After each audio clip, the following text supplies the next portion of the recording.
Welcome to Get Rich Without Being a Bitch. This is the place to hear real and raw conversations about what it takes for female entrepreneurs to achieve financial success and live a rich life.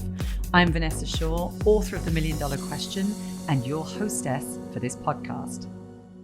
Welcome to our latest episode of Get Rich Without Being a Bitch. And today I am delighted to welcome a very special guest and a very special client of ours. Isabel Gram is based out here in Arizona and is the CEO and founder of a small law firm specializing in business law.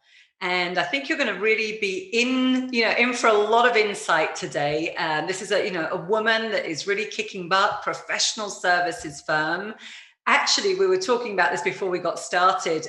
Isabel just reminded me that it was only 3 years ago that she was actually laid off. And that was kind of the impetus for needing to actually dive into selling, marketing her services, and building her own law firm. So Isabel, hugely excited for our conversation today. Welcome. Thank you so much. I'm happy to be here. It's so funny, when you actually said about the laid off, I was like, oh my gosh, it feels like given the growth that you've gone through in the past year, in my mind, I'm just like, well, Isabel's been doing this for years, right? I'm like, she's been doing this for 7 to 10 years. No, 3 years. And you know what is funny? I forgot to mention this too. I just had lunch yesterday with the CEO of the company. He was the last time I saw him, he handed me my severance papers and we met up for lunch and had this fantastic lunch yesterday. So it's just kind of a funny story. But yeah. So what were some of the things that you were telling him? We've had a good relationship all this time because even though I was laid off and they no longer had that position with the company, we still work together and have been working together for years, very, very successfully. But what that meant is on the cusp of being laid off, I was licking my wounds and then going back to them with the proposal, and they became my very first client. And the lunch was a thank you to him because I'm so glad I got the push. Right. And it's so interesting sometimes how, we're wanting to make some changes and the universe is just going to kind of give us that shove, right? That gentle shove to say, you've probably been thinking about this for a while, but how about if I close a few doors behind you and now you actually have to go and do it? That absolutely happened. Yeah. I was too comfortable. I was making a nice salary. I had been there for a long period of time, but the entrepreneurial voice was loud, very loud, but I was ignoring it because, like I said, I was comfortable in what I was doing. So needed the push. You and I met 2 years later, right? This is the kind of timeline. I think we actually met and started working together, actually October. So we're not even at a year, like 11 months. And listen, I knew you were up to great things when we first had our first call. And I was just like, I can't wait to get to work with her. You at the time, though, were definitely feeling a little bit kind of jaded and flat. Like, what was the reason for seeking the help of business coaching back then? Well, there's a lot of exhilaration in starting the business at first, getting it off the ground and having that launch and learning how to bring clients. That is very, very exciting.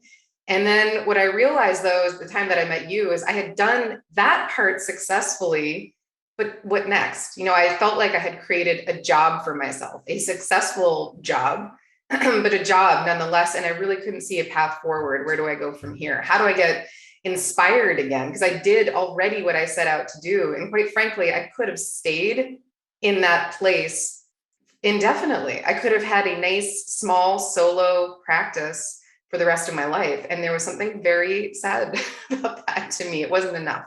Yeah. I needed more. I knew I needed help figuring out what that was. Yeah.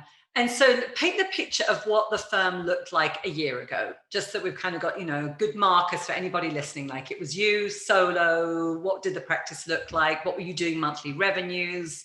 How many hours were you working? Well, I was the only technician in the business. So I was doing, all the hours. I wasn't working a ridiculous number of hours just because as a lifestyle choice, I did not want to be working late into the evenings and on the weekends as well. I have a family and young children, so that wasn't going to work. The firm was steady, but it was really in that what I would classify sort of a salary range in terms of what I was making. So if I was going to go work at a law firm, then that would have been similar in terms of what I was bringing in.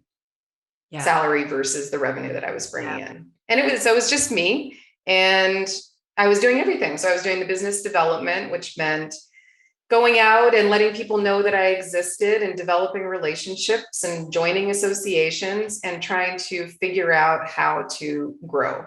And a lot of trial and error. There was a lot of experimentation going on at that point. Yeah. Yeah. I love it. So there's something that you've talked about, which is success meltdown.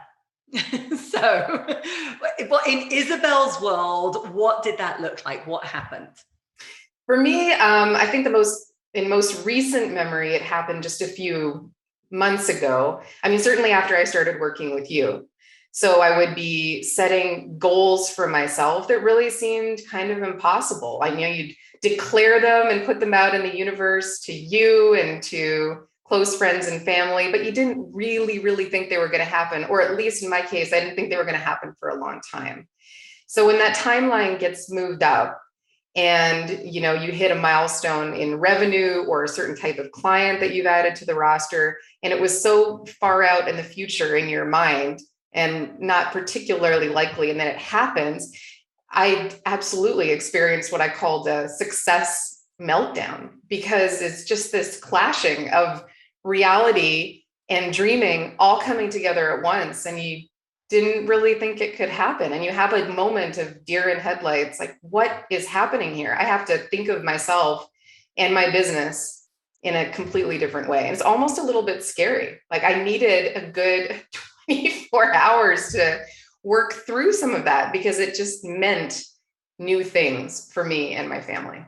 Yeah, I do remember at the time as well. I think I'm pretty sure we were on calls together, or at least Voxer or something, and you had a series of sales, and we've got you really focused on kind of building that pipeline, getting you really into the business development role, and with repackaged services. We'll come back to that in a minute. And then all of a sudden, it was this panicky call of, "Oh my gosh, I think it's all drying up. I've had a really good run, and now there's been nothing." Oh, yeah. It's almost the flip side of the success meltdown. There's the dry spell meltdown, too. And as a business owner, you experience them in constant alteration. Like, absolutely, it still happens once in a while, where there's a period where you don't hear from anyone, whether that's a couple days or a week or a couple weeks, and you have a complete and utter freak out. But there is that voice in the back of your mind that says, no, we've been through this before. It's going to be okay. And you talk yourself down. And then sure enough, it starts all back up again. But there's a lot at stake. You're running your own business, and it has to work. There's no salary to fall back on. You eat what you bring home, and eat what you kill. And there's just, there's a lot riding on that. Yeah, for sure. But again, I love, seeing it throughout the year now, as you say, that mindset of, in the early days, we can often think it's a fluke, right? Okay, I've made some changes, I've done some sales, I've hit a higher month, and it can feel like a fluke. But the truth is once we start to do that several times, yes, it's never always going to be growing in the same direction, right? If business were only that easy, unfortunately, prospects don't always come back to us. Contracts don't always get signed in our timelines. But that's something I've probably seen with you over, again, a relatively short period of time, is just how your mindset and approach has become so much more grounded. I think believing that the success points are not a fluke has been such an important part of the growth of the business and my own, maturation with the business.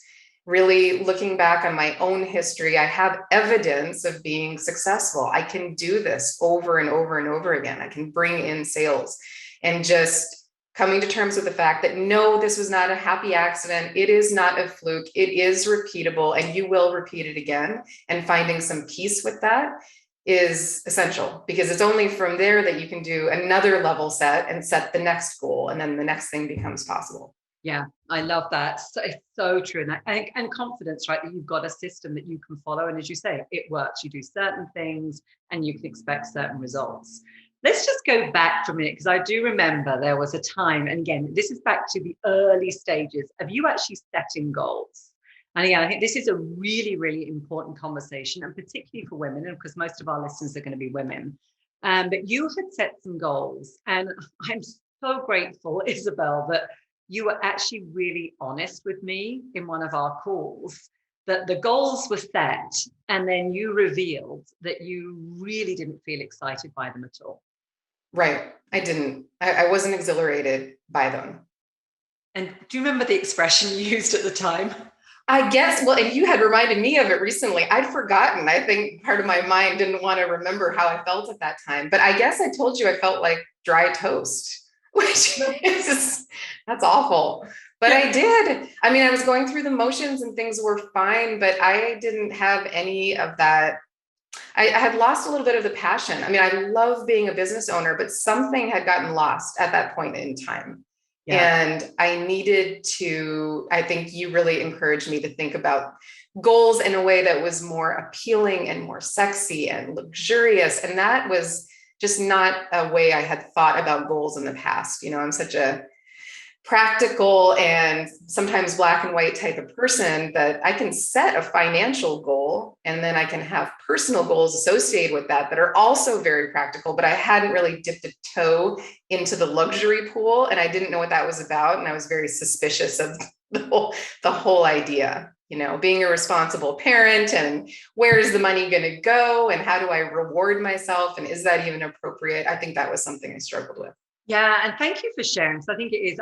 Again, it was that moment where we were talking about your goals, and I was like, you had no energy in them. And I say, fortunately, you revealed to me. You said, listen, I'm going to be really truthful. I've written these goals, but these, just I feel very flat about them. Honestly, I feel as dry as toast. And I always remember that moment.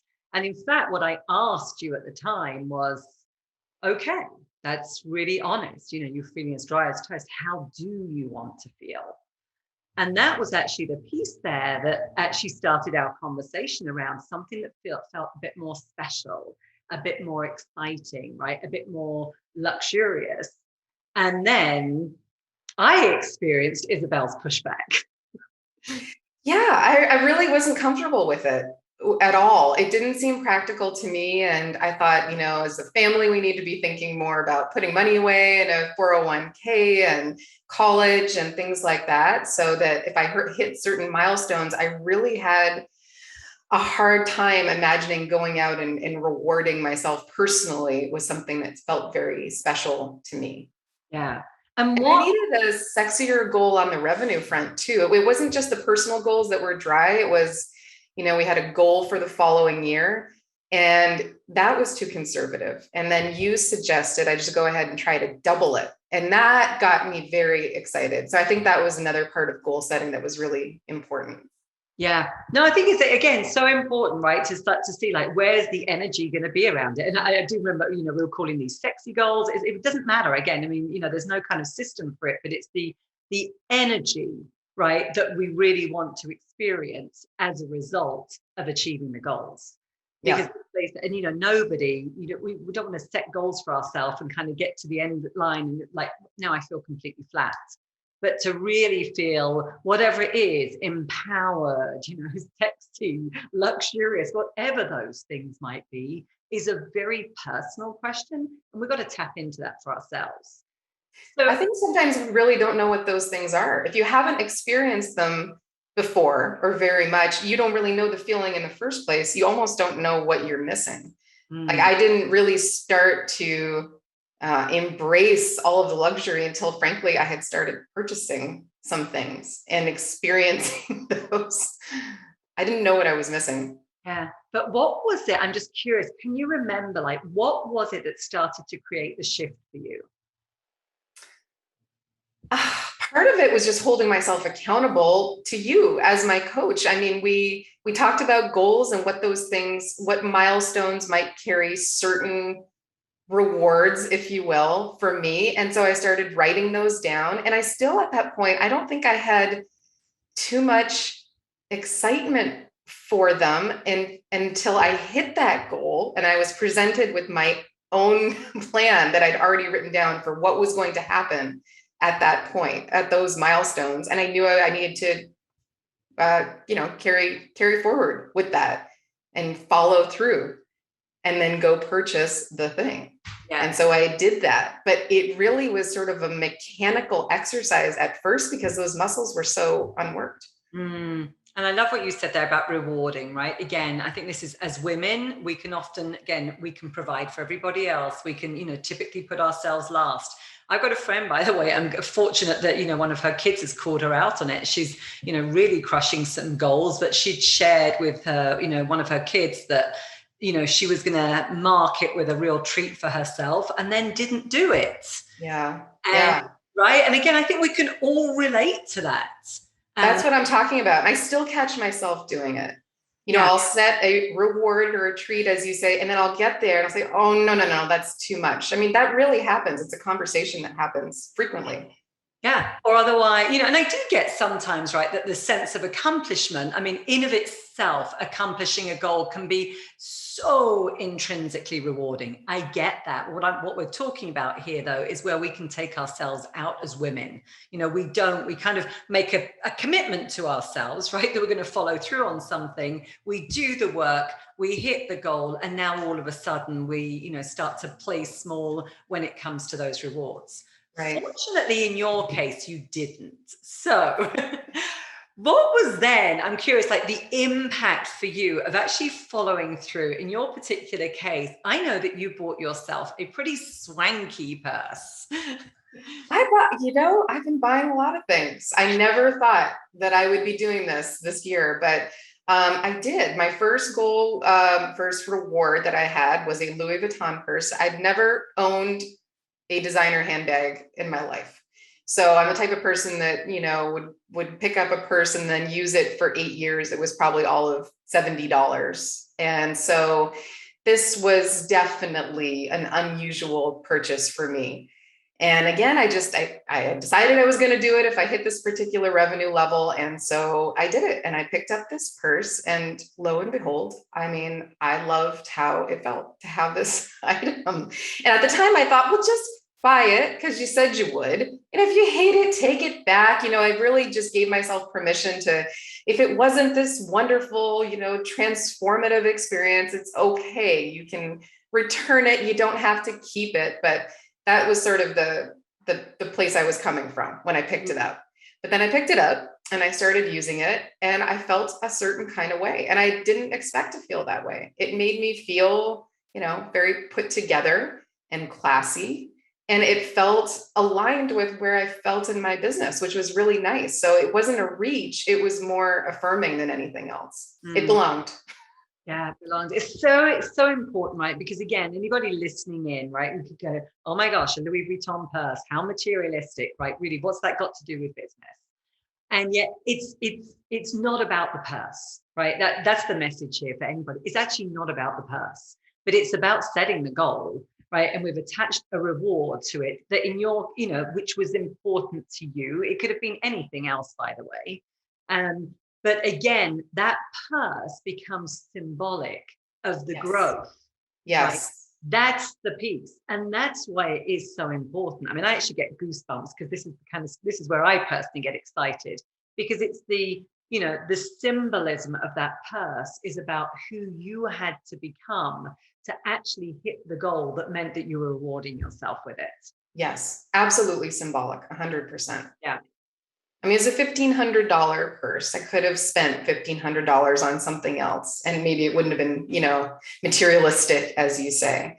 So it's not even the amount of money, but it is the choice to spend that amount of money on that particular thing that I was in a position to do that. And yeah, it felt very affirming and aligned and exciting. And it started to bring back some of the fun that was really missing from that. My description of myself as dry toast. I was missing some fun. I just needed to explore what was out there. Yeah. So what are some of the other things that you've done in that fun realm as you've grown? Because I know you revealed there was a goal today that, you'd set for 3 years. And right. Well, right around the same time I bought the purse, I also upgraded my vehicle.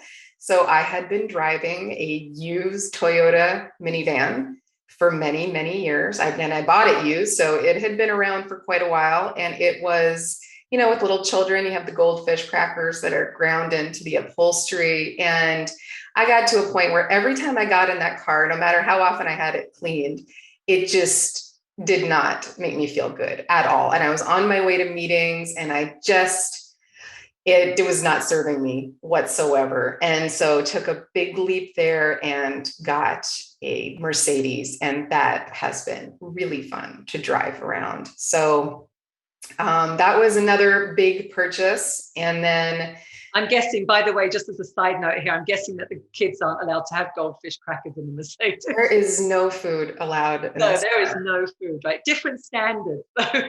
There's no food. No, none whatsoever.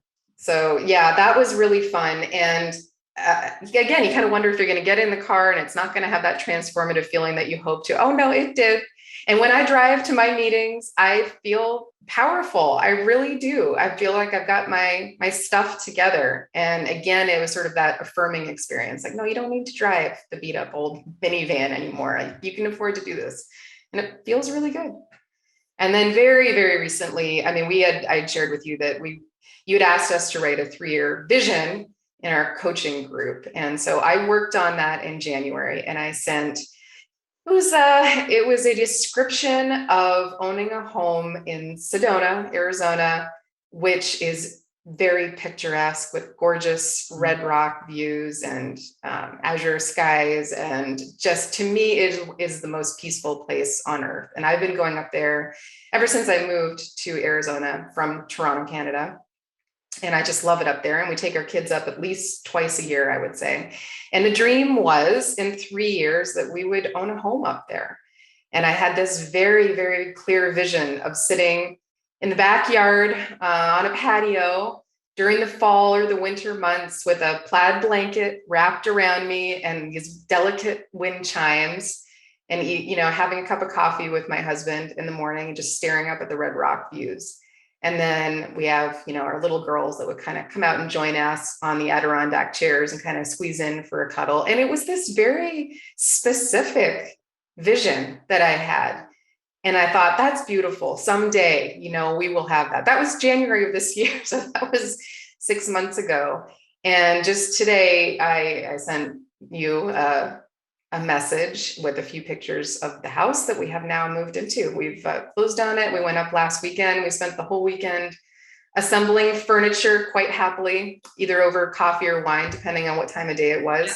And then there's the backyard, and it looks up at the red rocks. And we're going back up this weekend for the long weekend. And it's really the stuff of dreams to me.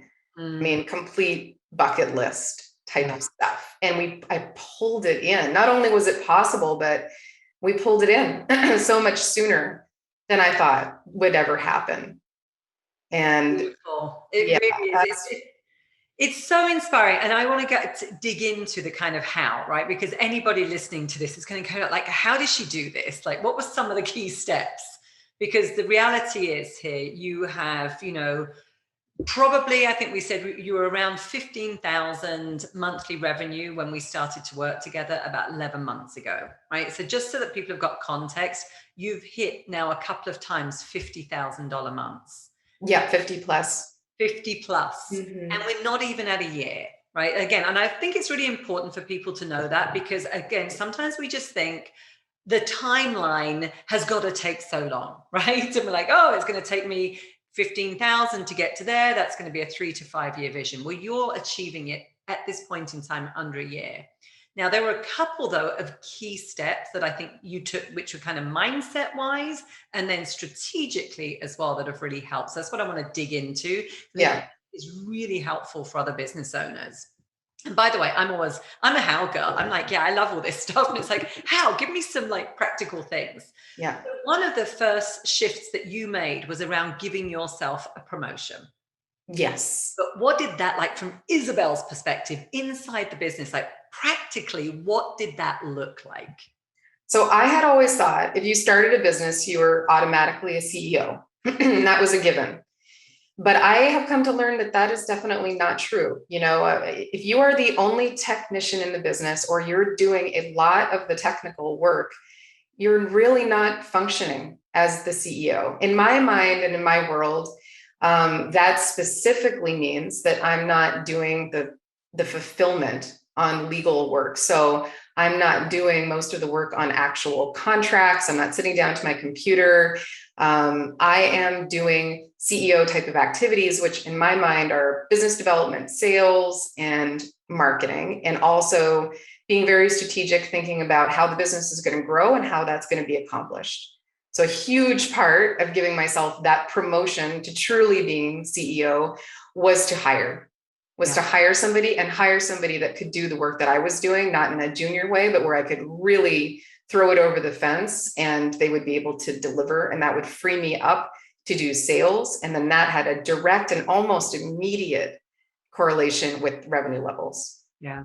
And again, I remember at the time, like some of the conversations that you and I had around then, like me, business coach hat on, you client, it's like, okay, I know full well this is one of the shifts again, and admitting, and I think that's even the first step. And by the way, we have this a lot with the women business owners that we work with, that they no longer want to be doing all the work. But we have to admit that first. And especially sometimes I think professional services, it can be tough, right? You have an identity that's caught up in being an attorney, right? Oh, absolutely. Right? You're a professional, you're an attorney. You've gone to law school for that. And now all of a sudden, here you are actually saying, I don't really want to be a practicing attorney particularly anymore. I actually want to be the one that's bringing the business in, and I want to be the business owner. So right, making that shift. I think even introducing myself has been a big part of that. So when people ask me what I do, I said I was an attorney for years. I'm a business attorney. I'm an attorney. I'm an attorney. You're right. It's so caught up in your DNA. If you've gone to law school and you have a law degree and you're practicing, you are a lawyer. But that wasn't really true anymore. There became a point, especially this year, where it just didn't feel true. So now I say I own a business law firm. And that's been I think that's one of the mindset shifts for sure, because you really need to give yourself permission to stop being the technician in the business. And I think you're right. It's particularly hard if you are in professional services, you're the CPA, you're the lawyer, you built up a reputation, you've been delivering the work, you want to make sure service levels continue to be met. So it's super, super scary to, share the work and trust that the work is going to be done well. Yeah, for sure. And again, these aren't easy shifts. Again, we talk about the mindset there. It's like, okay, I'm going to move away from being, in your language, technician, but the one doing it all, to the one overseeing it and kind of bringing in the work, right? Next thing that you said there, which is again, very important, is you weren't looking to just hire a junior, right? No. And I think, again, the women need to hear this message, because this is something else. And I know I made those mistakes in the early days of making the wrong hire, making the hire for where I was rather than where I wanted to be headed. I think, Isabel, you are a strategist. I've said this to you that the whole time. You've got a very strategic brain in terms of like thinking about where you want to be and then reverse engineering it. And that was such a smart move, because you weren't actually hiring with the mindset of, well, today this is what I can afford. The hire, we sat down and we mapped out numbers, and you like to do spreadsheets as well, which is really kind of handy. But it was looking at, okay, can I afford to take somebody on kind of in the next 90 days and get them ramped up? And also, what am I going to be doing when somebody else is doing that legal work? How am I going to be spending my time? Right. Absolutely. Yeah, I think, you've built up this little business, and the idea of parting with some of that revenue is like, you're really taking a chance. But I decided to bet on myself and believe that my time was better spent doing business development than working on contracts. Yeah. And I decided to hire somebody that was senior, so that clients were going to be taken care of. That was really important. And I did not want to spend a lot of time training. I wanted to see if I could find somebody that was really in alignment with me on the approach that we take with clients and customer service, and that was open to the way I run my practice, which is on a flat fee basis exclusively, which is a little different from normal attorney operations with retainers and billable hours. So somebody who is willing to embrace all of that and really deliver 5-star VIP level service to clients. And that means responsiveness and turnaround time And luckily I found that person. Yeah. And they were delighted to, again, delighted to be a part of it, right? They're looking for that consistency in their own cash flow. They've bought into what you're building. And again, it's so reassuring, because one of the stories that I hear the whole time is, I'll never be able to, I won't be able to find somebody that can do it at the level I can do it at. Well, no, what if you could find somebody that can actually do it better than you? Well, and that's where we are now, to be totally frank. I mean, we've been working together for quite a long time. And what I've come to realize is he's a better technician than I am. I really believe that. I mean, I think I'm a damn good lawyer, but I am also really good at business development. And he is, I think, a better subject matter expert. So I think our clients win in the long run because they get all the business mind and the strategy with me. And then he is excellent at what he does. I don't want to be the best attorney in the room. That is not my goal. So I think finding somebody who's as good as you are, and then even better, I mean, that's just a windfall. Totally. So you are now 3 in the firm today. So 11 months later, you've made another hire as well.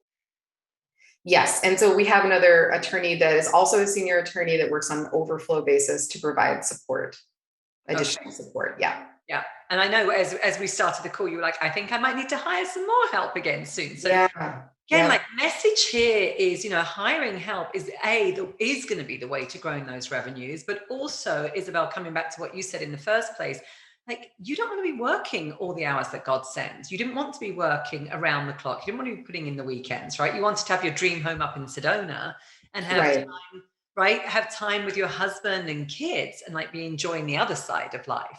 Yeah. That's where so many of us can get ourselves trapped, is we get fearful of hiring, which means we're still back into doing everything. And then we just start to get burnt out.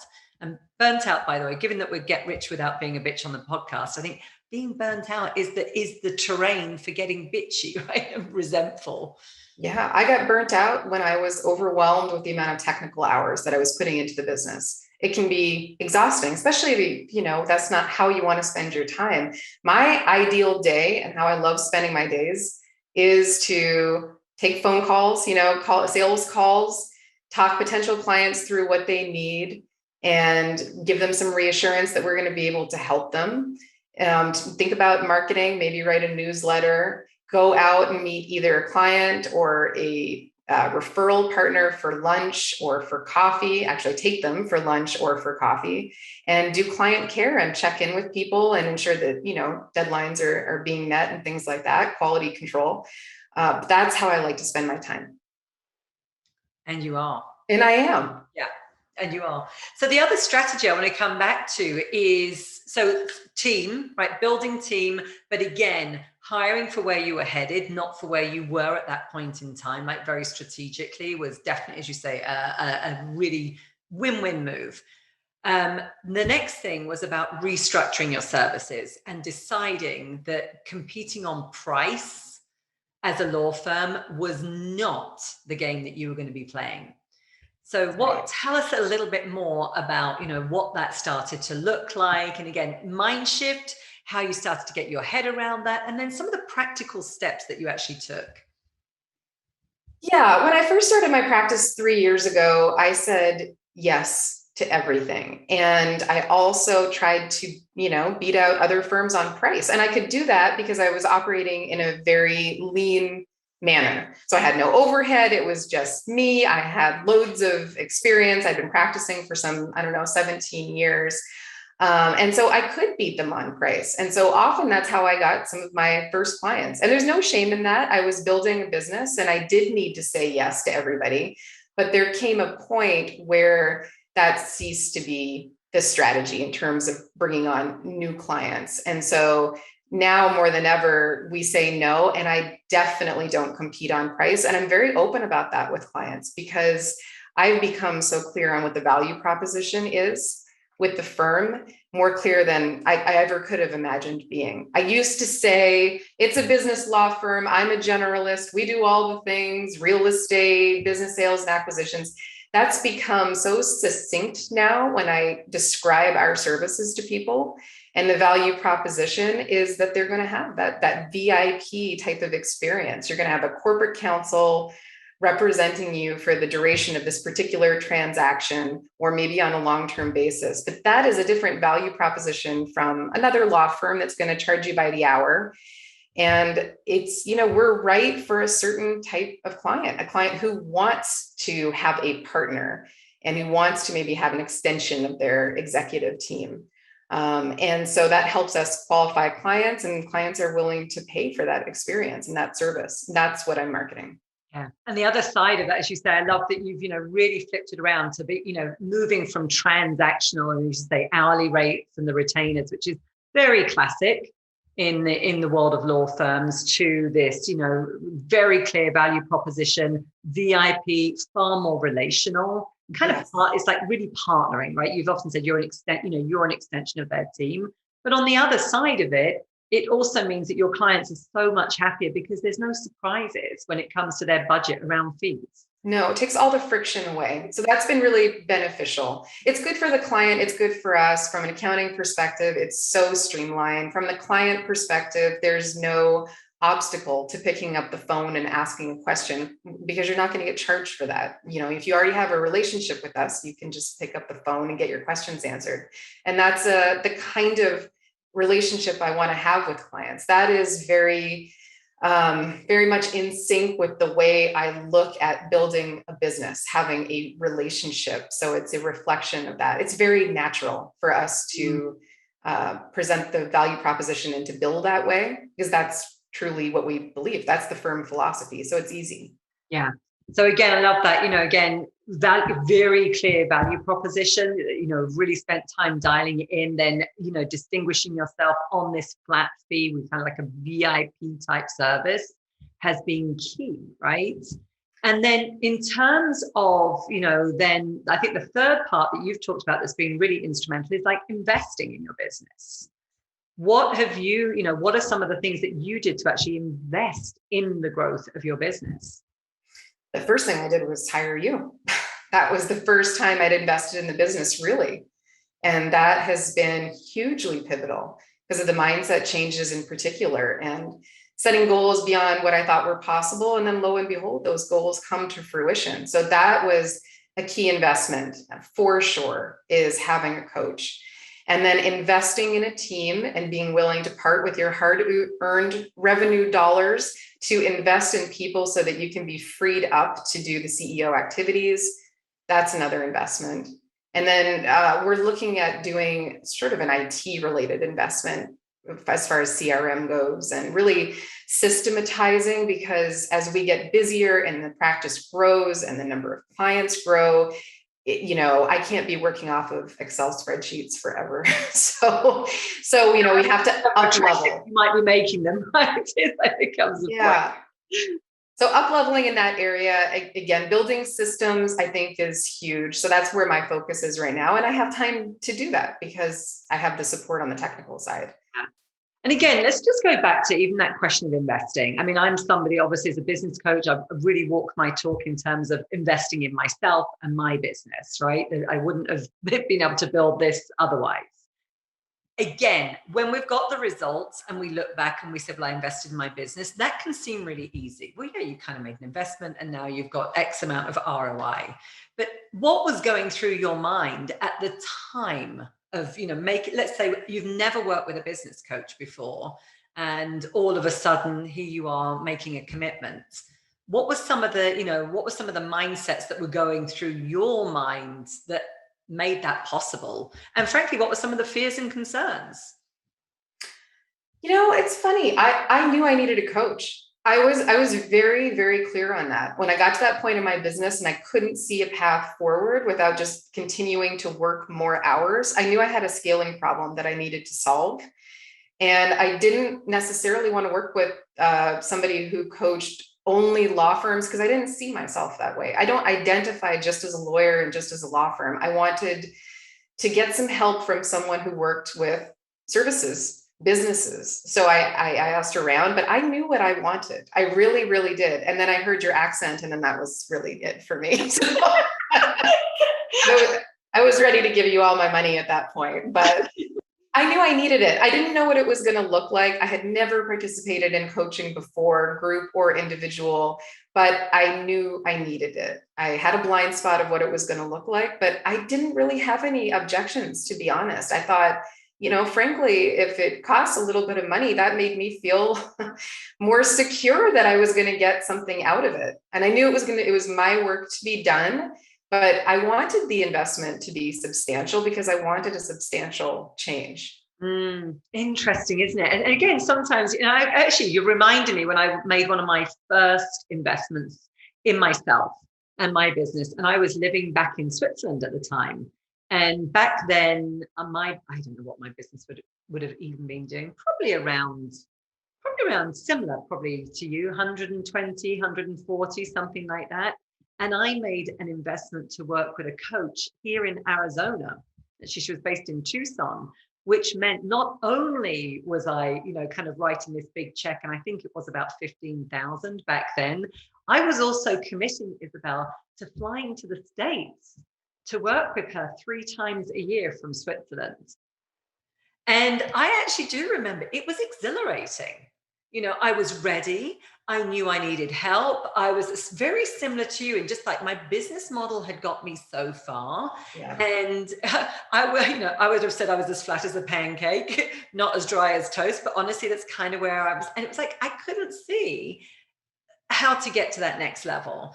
And for me, that writing that check, making that commitment, yes, it was scary, but I know full well it made me step up massively. And the first time I got on a plane, from Switzerland via London to Phoenix, and then getting in a car from Phoenix to Tucson, I mean, that's a lot to go and spend a few days, right, working with your coach, and to do that several times a year. But I swear, I stepped off that plane and I was probably 3 inches taller. Mm-hmm. Yeah, I think you're right. I think part of it is the accountability and the expectation for yourself that you're going to step up to meet whatever is required of you for the process.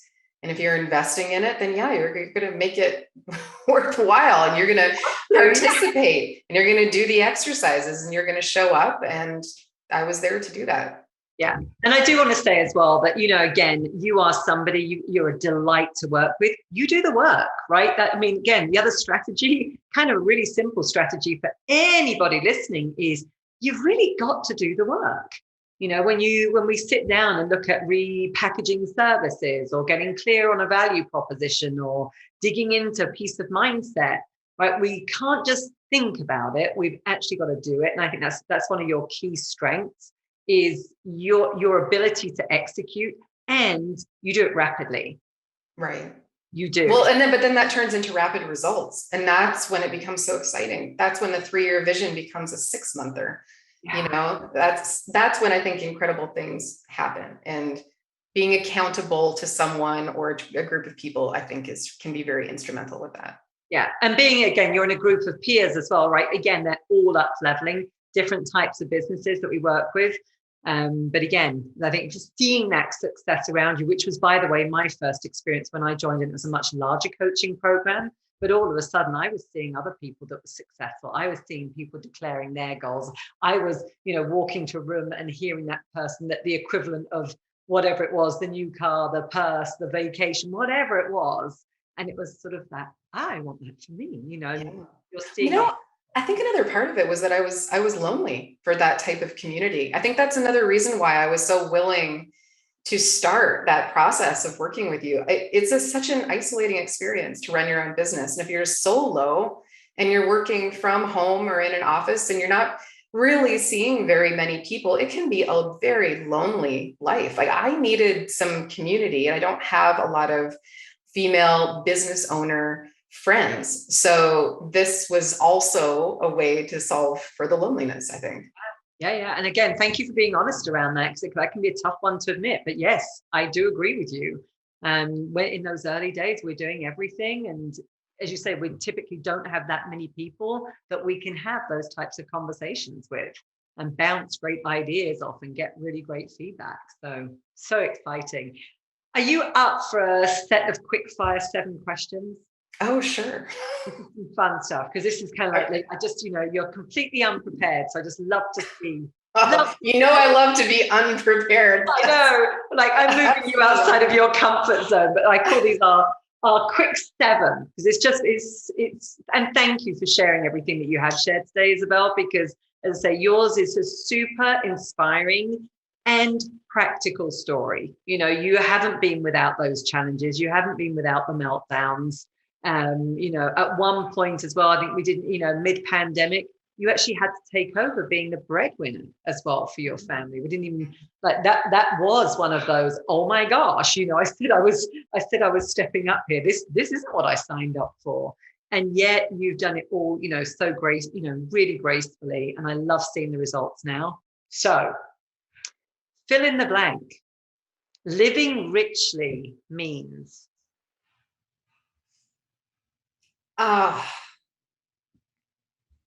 Living with an intention that you've given some thought to. I mean, I think really it has to do with envisioning what a beautiful life is, and then going after those things specifically and holding yourself accountable to them.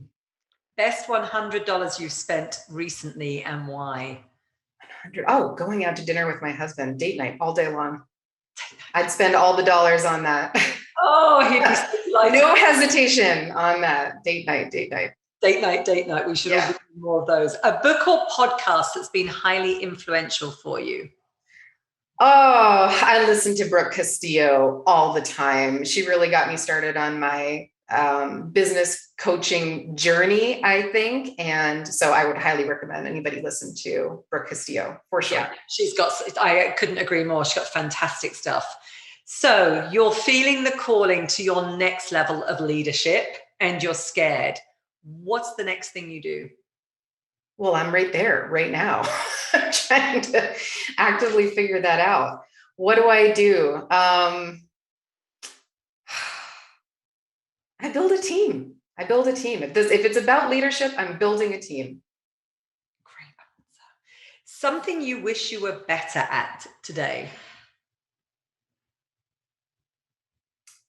Something I wish I was better at.